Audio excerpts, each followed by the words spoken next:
The first time I saw her, she was center stage, illuminated by a single spotlight. Her voice filled the empty theater, echoing through the rafters.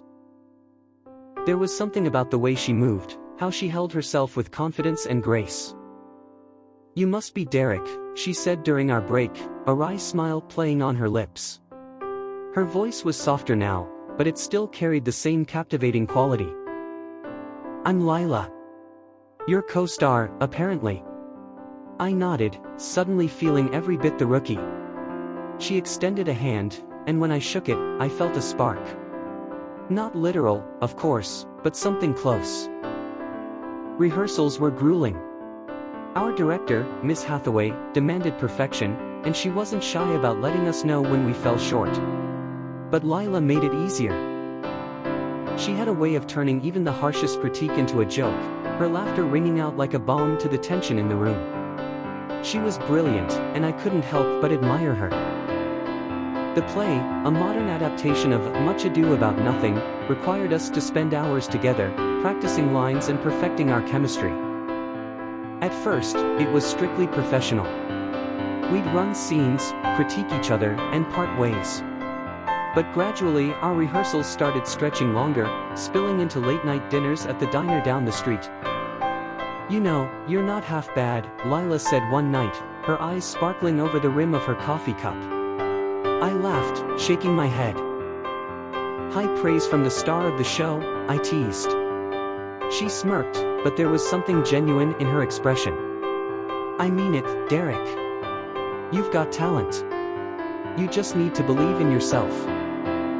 I found myself looking forward to rehearsals more and more, not just for the chance to act, but to be near her. She had a way of drawing people in, making them feel like they belonged. For someone like me, who had always been more comfortable in the shadows, it was intoxicating. One evening, after a particularly intense rehearsal, we stayed behind to run lines. The theater was dark except for the stage lights, and the air was thick with the scent of dust and old wood. "You're supposed to look at me like you're in love," she said, her tone teasing. I swallowed hard, unsure how to respond. If only she knew. As the weeks went on, our onstage chemistry became undeniable. Ms. Hathaway even commented on it, her sharp gaze flicking between us. "Whatever you two are doing, keep it up," she said. But offstage, things were complicated. I couldn't tell if the moments we shared were part of the act or something more. One night, after a late rehearsal, we found ourselves on the roof of the theater. The city stretched out before us, its lights twinkling like stars. "Why acting?" she asked, leaning against the railing. I hesitated before answering. "Because it's the only time I feel like I'm enough. Like I can be anyone, even someone worth watching." She looked at me then, her expression softening. "You're more than enough, Derek." The sincerity in her voice took me off guard. For a moment, I forgot about the play, the city, everything. All I could think about was her, standing so close I could see the flecks of gold in her eyes. Our first kiss wasn't scripted. It happened during a rehearsal, in the middle of a scene. One moment we were reciting lines, and the next, we weren't. The theater erupted into cheers and applause, but all I could hear was the sound of my own heartbeat. Lila pulled back, her cheeks flushed. "Well," she said, a little breathless, "that felt real." From then on, things shifted between us. There was no denying the connection anymore. It was there in the stolen glances, the lingering touches, the way we'd find excuses to be alone. The play became secondary, a backdrop to the story we were writing for ourselves. But love, like theater, is never simple. As opening night approached, the pressure mounted. Miss Hathaway's critiques grew sharper, and the lines between performance and reality blurred. Lila and I found ourselves arguing over small things, the intensity of our emotions spilling over. "You're pulling away," she said one night, her voice tight with frustration. "I'm trying to stay focused," I replied, though it felt like a lie. The truth was, I was terrified. Terrified of what would happen when the play ended, when the curtain fell and we had to face reality. opening night arrived, and the theater buzzed with energy. The audience filled the seats, their murmurs a low hum of anticipation. Lila and I stood backstage, her hand brushing against mine. "Break a leg," she whispered, her breath warm against my ear. "You too," I murmured, my heart pounding. The performance was electric. Every line, every gesture felt charged with emotion. When the final scene arrived, the one where our characters confessed their love, I didn't have to act. The words flowed effortlessly, as natural as breathing. When the curtain fell, the applause was deafening. Backstage, Lila and I found each other in the chaos. She threw her arms around me, laughing and crying at the same time. "We did it," she said, her voice full of wonder. "Yeah," I agreed, holding her close. "We really did." For the first time, I felt like I was exactly where I was meant to be. The play ran for weeks, each performance better than the last. But what mattered most wasn't the applause or the reviews. It was the moments in between, the quiet nights spent together, the laughter, the way she made me feel like I was enough. As the final curtain call approached, I found myself dreading the end. What happens next? I asked her one night, my voice tinged with uncertainty. She smiled, taking my hand in hers. "Next, we take our bow. And then, we figure it out. Together." And so, as the lights dimmed and the applause faded, I realized something. Life, like theater, is fleeting, a series of moments strung together. But with Lila by my side, I knew one thing for certain: the story we'd begun was far from over. In fact, it was just getting started.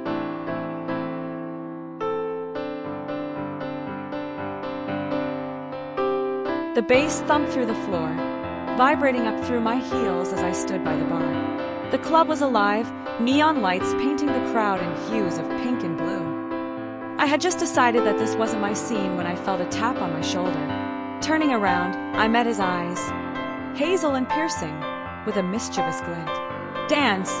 he asked, his voice somehow cutting through the music. I hesitated for a moment, then nodded. Why not? The night was young, and there was something intriguing about him. He led me to the dance floor, and soon we were moving to the rhythm. He wasn't the best dancer, but he had a carefree energy that made it fun. For the first time in a while, I let myself get lost in the music. After a few songs, we retreated to a quieter corner. "I'm Nathan," he said, holding out a hand. "Sophia," I replied, shaking it. His grip was firm but warm. We started talking, and before I knew it, the noise of the club faded into the background. He told me about his favorite spots in LA, and when he asked if I wanted to see them, I surprised myself by saying yes. We stepped out into the cool night air, the city buzzing around us. His car was parked nearby, a beat-up convertible that somehow suited him perfectly. "Let's go," he said with a grin, and we were off, the wind whipping through my hair as we sped down Sunset Boulevard. Our first stop was Griffith Park. He parked the car, and we hiked up to a viewpoint. The city sprawled below us, a sea of twinkling lights. "Pretty incredible, huh?" he said, leaning on the railing beside me. I nodded, unable to tear my eyes away. There was something magical about seeing LA from up here, the chaos of the city reduced to a quiet glow. From there, we drove to a 24-hour diner he swore had the best milkshakes in the city. Sitting in a red vinyl booth, we shared a chocolate shake and talked about everything and nothing. He told me about his dreams of becoming a filmmaker, and I confessed my love for writing. It felt easy, natural, like we'd known each other for years. The next stop was the Santa Monica Pier. The boardwalk was nearly deserted, the carnival lights casting long shadows over the wooden planks. We played a round of skee-ball, and he managed to win me a tiny stuffed bear from one of the claw machines. "A souvenir," he said, handing it to me with a mock bow. We wandered down to the beach, kicking off our shoes and letting the sand cool our feet. The sound of the waves was soothing, a stark contrast to the noise of the city. We sat down near the water's edge, the moonlight reflecting off the ocean. "This feels unreal," I said, hugging my knees to my chest. He glanced at me, his expression serious for the first time all night. Maybe it's not. Maybe it's just perfect. The night carried on, each stop feeling like a chapter in a story I didn't want to end. We drove through the Hollywood Hills, the narrow roads winding like ribbons. At one point, he stopped the car so we could sit on the hood and stargaze. The city's lights drowned out most of the stars, but the few we could see felt special, like they were shining just for us. As dawn approached, he took me to a rooftop he claimed was his secret spot. The view was breathtaking, the city waking up beneath us. The sky shifted from deep blue to shades of pink and orange, the first rays of sunlight breaking through. "You're full of surprises," I said, leaning against the railing. He shrugged, a playful smile on his lips. "Only for you, Sophia." We sat there in silence for a while, the city stretching out before us. It felt like we were the only two people in the world. When he finally turned to me, his expression was soft. "Tonight was incredible. Thank you for saying yes." I smiled, feeling a warmth in my chest I hadn't felt in a long time. "Thank you for asking." The drive back to my apartment was quiet, the weight of the night settling over us. As we pulled up in front of my building, I realized I didn't want the night to end. But as much as I wanted to invite him in, I knew this was the kind of magic that needed to be left untouched, at least for now. He walked me to my door, the first rays of sunlight casting a golden glow over the street. "So," he said, his hands in his pockets, "when can I see you again?" I hesitated, then smiled. "Soon. But let's keep tonight ours, just for a little while." He nodded, seeming to understand. Before he left, he leaned in and kissed my cheek. It was sweet, tentative, like he was afraid of breaking the spell we created. "Good night, Sophia," he said, his voice soft. "Good night, Nathan," I replied, watching as he walked back to his car.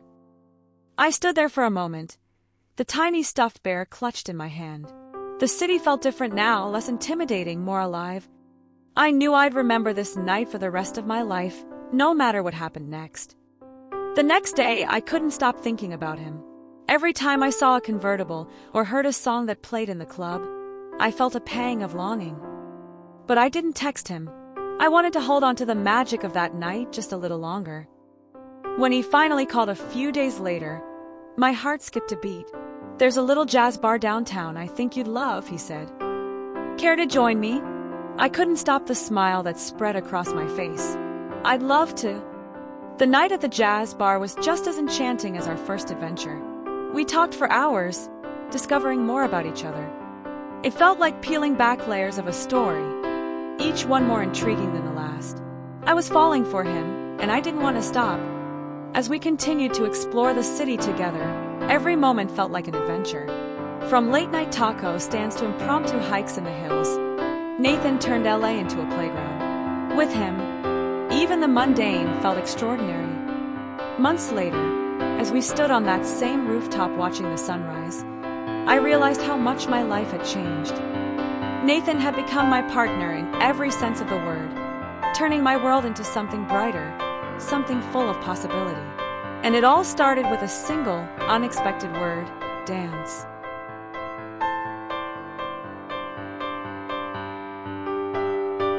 The rain drizzled softly outside my window as I stared at the two letters in front of me.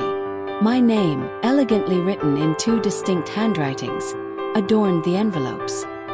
Both letters promised something I'd been yearning for: love. But how had I gotten here? Torn between two incredible men, both of whom seemed to be fighting for my heart. It all began at the coffee shop downtown where I worked part-time. Ethan was the first to walk into my life. Tall with a quiet intensity. He had an artist's soul and a way of looking at me like I was the only person in the room. We bonded over his sketches, which he often made while sipping his espresso. Then there was Caleb, the complete opposite of Ethan. He was loud, charming, and brimming with energy. Caleb had entered the coffee shop one day with a group of friends and struck up a conversation with me, effortlessly making me laugh. He had a way of making the mundane seem extraordinary. For weeks, I found myself drawn to both men, though in entirely different ways. Ethan and I would take long walks in the park, talking about dreams and fears.